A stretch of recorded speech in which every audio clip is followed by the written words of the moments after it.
বীরভূমের মোহাম্মদ বাজারে স্বাস্থ্যকেন্দ্রের মধ্যেই আক্রান্ত নার্স। স্বাস্থ্যকেন্দ্র মত্ত যুবকের তাণ্ডব, মাথা ফাটল ওই নার্সের। স্বাস্থ্যকেন্দ্রে দুষ্কৃতী হামলা চালায়, পাথর দিয়ে নার্সের মাথায় আঘাত করা হয়।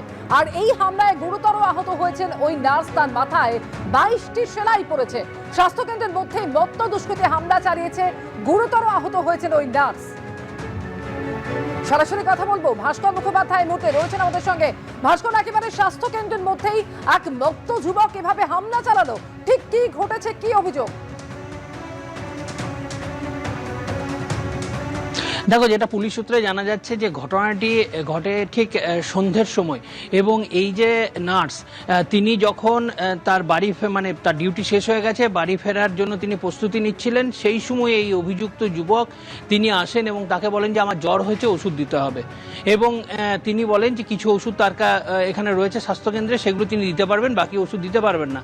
এই নিয়ে তর্কাতর্কি শুরু হয়। তারপরই সে ওখানে ইট পড়েছিল, সেই ইট তুলে তার মাথায় একের পর এক আঘাত করতে শুরু করে এবং সে গুরুতর আহত হয় এবং সে সেখানে পড়ে যায়। তারপরে এই যুবক, যে মদ্যপ অবস্থায় ছিল বলে অভিযোগ, সে তখন সেখান থেকে পালাবার চেষ্টা করে। তারপর স্থানীয় বাসিন্দারা তাকে ধরে ফেলে এবং তারপর মোহাম্মদবাজার থানার পুলিশ তাকে উদ্ধার করে। এই আহত নার্সের নাম হচ্ছে রীনা মণ্ডল এবং তাকে এই মুহূর্তে সিউড়ি সদর হাসপাতালে ভর্তি করা হয়েছে। তার 22টি সেলাই পড়েছে মাথায়। এবং তার স্বামী যেটা অভিযোগ করেছেন যে যখন তিনি বাড়ি যাওয়ার জন্য প্রস্তুতি নিচ্ছেন, সেই সময় তাকে আক্রমণ করে এই অভিযুক্ত যুবক। এবং ঘটনাটি ঘটে মোহাম্মদবাজার থানার কাঁইজুলি প্রাথমিক স্বাস্থ্যকেন্দ্র সেখানে।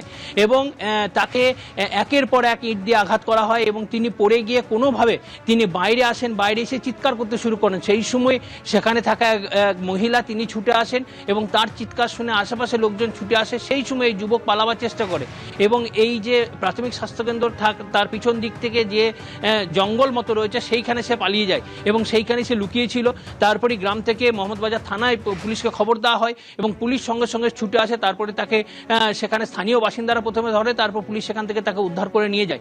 এই মুহূর্তে তাকে মোহাম্মদবাজার থানায় রাখা হয়েছে এবং তাকে জেরা করা হচ্ছে যে কেন তিনি এই ঘটনা ঘটালেন বা কি কারণ, এর পেছনে কোনো শত্রুতা ছিল কিনা বা আগে কোনো ঝামেলা হয়েছিল কিনা। জেরা করা চলছে এবং জানার চেষ্টা করছেন যে কি কারণে এইভাবে হামলা চালালো ওই যুবক। মত্ত যুবকের একেবারে তাণ্ডব। এবং ওই নার্সের স্বামী তিনি যেটা অভিযোগ করছিলেন যে বাড়ি যাওয়ার প্রস্তুতি নিচ্ছিলেন ওই নার্স এবং সেই সময় আচমকা এই আক্রমণের ঘটনা ঘটে।